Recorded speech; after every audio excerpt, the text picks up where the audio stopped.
गईल कलन के बेटा कोनो हाल में हमके बढ़िया पिक्चर दिखा देते।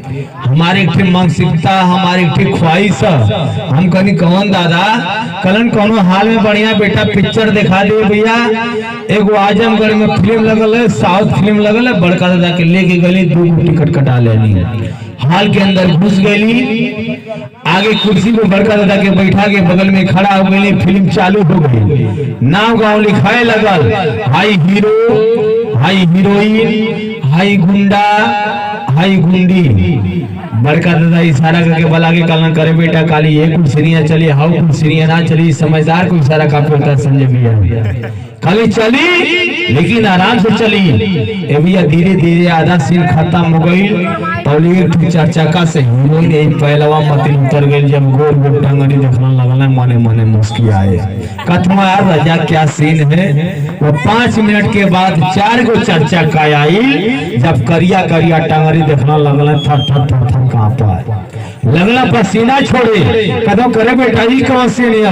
हम कहले दादा जब सीनिया खोजत हुआ तो ने सीनिया ये भी चारों गुंडवा हीरोइनिया के लगला सब सिवान में दौड़ावा लगल, बेचारी भागा लगल, चिल्लाए भैया मुझे बचाओ। तो ले उनकी मतिन एक हीरो रहे बलिया भट्टा पर काम करत रहे, आवाजिया सुन कर में कूद गई, कहता कुत्ते मेरी बुआ की लड़की को छोड़ा ना, तुझे कुत्ते की मौत मारूंगा। या मोहल्ला चारों गुंडवा छिटा गेला से, जब चारों गुंडवा छिटा गेला से हीरोइनिया के लगला सो सलवार फाड़ा लगला सो इज्जत लूटा। ए भैया लगल बेचारी तड़पे लगल कल्पा, तो एक तो गुंडा सवाजियत रहे बढ़िया छोड़ा लेके दौड़ल गल, कुत्ते मतलब मिथुनवा खून फेंक के मर गल।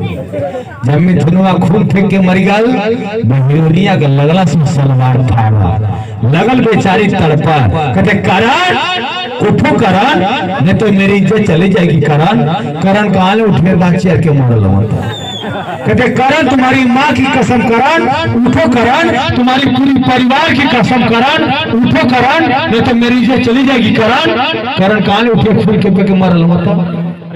लेकिन वही जगह अपनी बात बोल रहा, कहते करण आई सर्वे अखिया फट दे खुला मारे धूल दिया लगा, करण ले अंगुरिया के लवर हिलावे लगा, करण आई लव यू खुमसा के खड़ा हो गल, सेटवा फाड़ के कहता कुत्ते हम हो जाते सुनते, तो जनरेटर का लाइन कट गई।